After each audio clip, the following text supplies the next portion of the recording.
Guys, welcome back to the channel. This is going to be my fourth video that's doing a ladder logic programming example. If you're new to the channel or you haven't seen the other videos, I'll drop a link in the description below back to the first video so you can get caught up if you want to. I would at least recommend watching the first video so that some of what we're talking about today makes sense. In today's scenario, we're going to introduce two things that we have not done yet, and that is a new type of coil. It's called a one-shot coil, and then we're going to bring in some numbers into our ladder logic just because we haven't done that yet. So to demonstrate, I need a button. A button is going to be an input, so we'll do I1 button. It's going to be Boolean, it's just on or off. And then we need some internal memory, so M1, this is going to be our one shot. And then let's give us another internal memory. We'll just call it M2, on M for memory, M2 memory. So let's see what we can do with this. So I'm going to drop a contact in here. We'll make that button 1.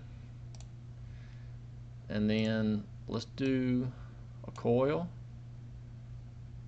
This is going to be our one shot. Let's drop a branch around it. Or drop a branch on the rung, and then we'll move this in here the way it works in this simulator. We're using the online simulators, PLCfiddle.com. It's been in the other videos. Let's make this our M2 memory, and then let's drop a normally closed contact in here for M2 memory. Alright, so what should happen here? When I press this button, the very first scan, the logic's going to flow through. M2 is going to be off. So that's going to let M1 come on. The logic's going to hit this branch. It's going to come down here and it's going to turn M2 on. So for one scan, that very first scan, both of these coils are going to be on. They're going to be true. But when that logic comes around for that second scan, this normally closed contact is going to be false. And so this coil is going to go back off. Now there's nothing blocking the M2 memory, so it's going to hit this branch, it's going to come down here. So as long as the button is on, M2 is going to stay on, but this M1 memory only lasts that very first scan. So let's see if we can see it. I think if you watch M1 real close, I think you'll see it go green when I press the button. So here we go. Button's on. So see, M2 is on all the time. M1 came on for a brief moment. So let me let go of the button. Let's try it again. Just watch the M1 coil over here. You'll see it come on and go right back off. Right? Every time I hit the button, M1 comes on one time. So all the coils in the other videos that we talked about are just a momentary coil like we've got going on here with M2. And then we've used a lot of latch and unlatch coils. This is the first time we really talked about a one shot.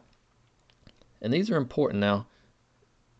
Every other brand PLC that I've ever used actually has a built-in one shot, but this simulator does not. You can see I've got 3 choices up here: a momentary, a latch, and an unlatch. So it doesn't have a built-in one shot. So I had to make my own, which is just good to know, and it's good to see this because it helps demonstrate the PLC scan that we talked about in the first video.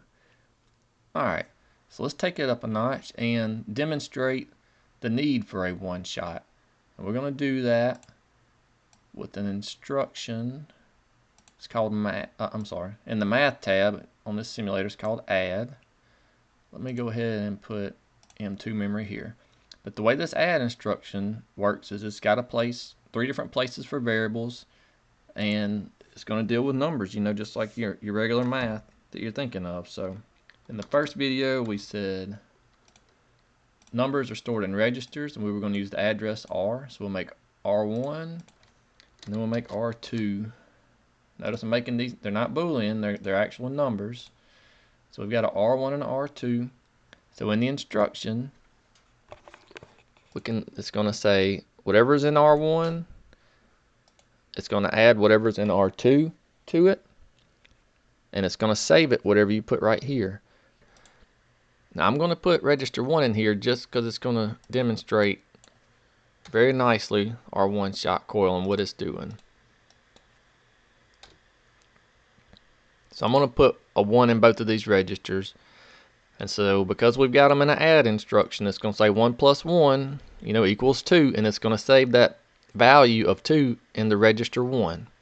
And so on the next scan, it's going to say 2 plus 1 equals 3. Save the 3 in register 1. So this thing is basically going to increment every time that it gets scanned. And so the way we've got it programmed right now with this M2 is a momentary coil. So as long as I got the button pressed, this contact is going to be on. So let's go ahead and press the button. Alright, right there. You see our register 1? It's constantly incrementing. It's because it's getting 1 added to it every scan. So as long as this contact is true, this add instruction is getting logic flow and it's making it count. So let me cut the button off and let's change this address from M2 to M1. Alright, so now that we've got the M1 address there, this is our one shot. Remember, it only lasts for 1 scan, which is different from the M2 because it was on every scan. So when I press the button this time, our register 1's at 85, so it should only go to 86. See, even though I leave the button on, it only incremented 1 time. So every time I press the button, this M1 address stays true for 1 scan of the PLC. That's completely different from the M2 address. Let's put the M2 back in it, and when I cut the button on, it's steadily incrementing. Because every scan, this add instruction is adding 1 to the value. And we go back to M1 to our one shot. See, I'm leaving the button on just as long, but it just behaves differently because of the way we have it programmed. So, just a nice little example of how a one-shot operates. Like I said, try to wrap your head around this concept because it's a really good demonstration of the PLC scan. And then it's our first time bringing numbers into the program. We'll try to do some more of that in the upcoming videos. That's all for today. Drop a comment down below if you've got something that you want me to program and make a video of. I'd love to do it. Please subscribe so you can see my next upcoming videos. Thank you and bye.